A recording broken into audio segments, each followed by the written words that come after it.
धन्यवाद। तो प्यार संख्या 65 और 66 दोनों एक दूसरे से बहुत जुड़े हुए हैं।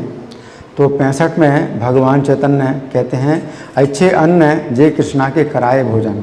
इस प्रकार का जो अन्न है जो कृष्ण को भोजन कराए।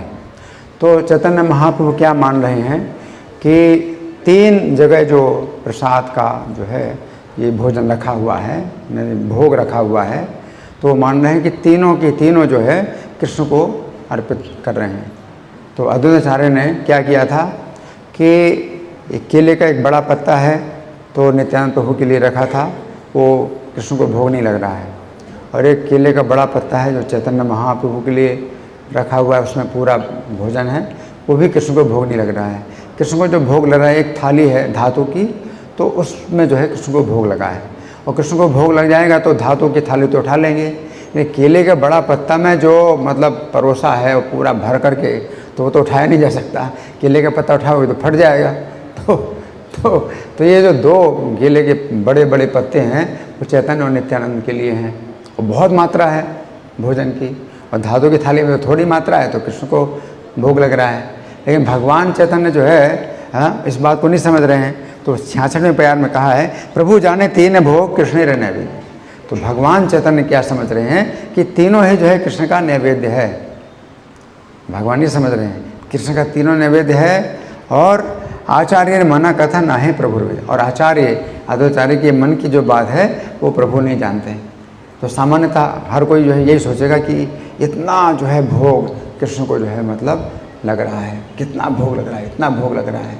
और चैतन्य महाप्रभु बाद में यही कहते हैं कि मुझको तो थोड़ा सा इसमें से कुछ कण दे दो, मैं तो थोड़ा सा, भगवान तो मतलब भिक्षा के लिए आए हैं ना, तो भिक्षा का मतलब है भिक्षु जो है कुछ टुकड़े जो है मतलब खाएगा, भिखारी। तो चैतन्य महाप्रभु तो अपने को भिखारी के भाव में है, भिक्षुक के भाव में है कि मुझे, मेरे लिए नहीं है ये सब, ये तो कृष्ण को भोग लगा है।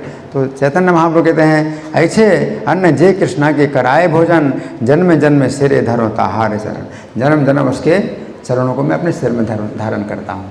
लेकिन वास्तव में तो ये जो चैतन्य महाप्रभु कह रहे हैं ये बात अद्वैताचार्य के लिए लागू हो रही है, क्योंकि चैतन्य महाप्रभु और नित्यानंद प्रभु तो ये भी जो है मतलब स्वतंत्र विष्णु तत्व हैं।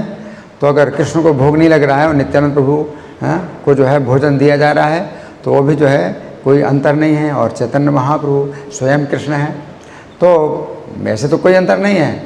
लेकिन भगवान चैतन्य चूँकि मनुष्य लीला कर रहे हैं और अपने अपने तत्व को जो है छिपा रहे हैं, तो उनकी ये भावना है, तो वो भावना है। तो भगवान चैतन्य शिक्षा देने हैं कि भक्ति की ऐसी भावना होनी चाहिए, भक्ति की ऐसी भावना होना चाहिए कि मतलब जो भगवान को भोग लग रहा है वो ना सोचे कि मैं सब खाऊंगा, मैं इतना मतलब खाऊंगा। तो भगवान चैतन्य जो है सोच ही नहीं सकते कि इतना मैं खाऊंगा और इतना नित्यानंद प्रभु खाएंगे। तो इतना जो है भोग लगा, इतना एक मात्रा जो है भोग लग रही है, तो भगवान चैतन्य बड़े प्रसन्न हो रहे हैं। तो भक्त की ये भावना होती है कि भगवान को जो है इतना अधिक से अधिक मात्रा और स्वादिष्ट मात्रा और बहुत वेराइटीज़, ये सब जो है मतलब भगवान को जब अगर भोग लगता है तो कई बार ऐसा होता है कि मतलब पूरा जो है भर जाता है आल्टर।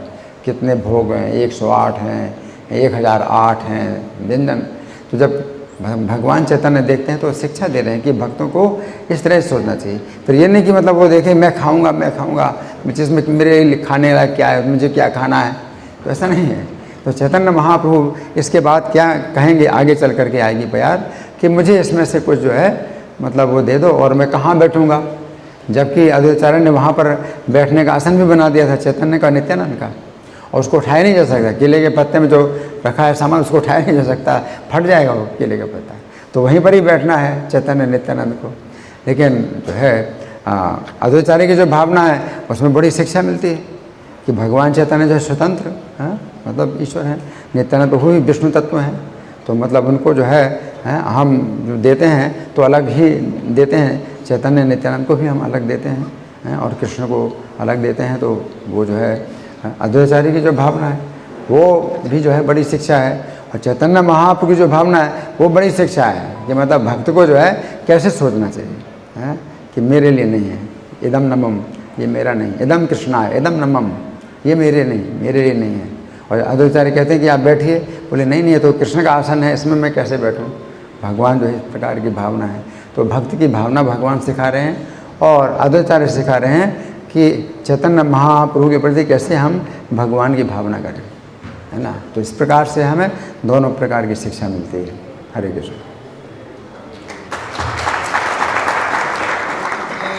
श्री ग्रंथराज श्री चैतन्य चरितामृत की जय, श्रील प्रभुपाद की जय।